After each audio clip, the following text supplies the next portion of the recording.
Welcome back mga katambalan, mga hot topic and issue, pag-usapan natin. Update po tayo kay Catherine Bernardo na kung saan ay dumalo itong si Catherine sa Next on Netflix 2026 Philippines. At makikita nga po nakasama nitong si Catherine, si James Reid at Maha Salvador.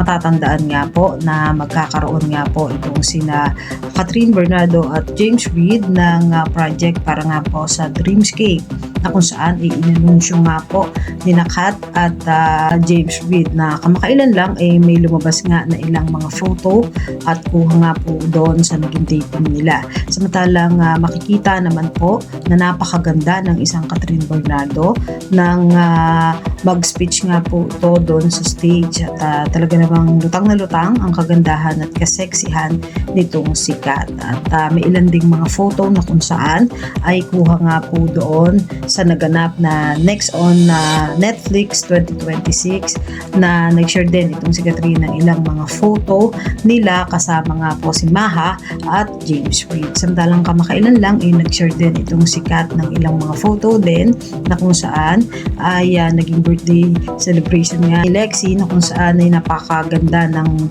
venue at ang ilang pang mga photo na kung saan nag-share siya kasama yung kanyang aso na si Snowy. At may ilan ding mga video at photo na kung saan ay nag-share itong si Catherine ng mga masasarap na food. At makikita naman kay Kat na talaga namang happy ang isang Catherine Bernardo. At kayo mga katambalan, ano masasabi niyo? Comment lang sa comment section, pag-usapahan natin. Yan ang mga hot topic and issue dito lamang sa Tambalang JK.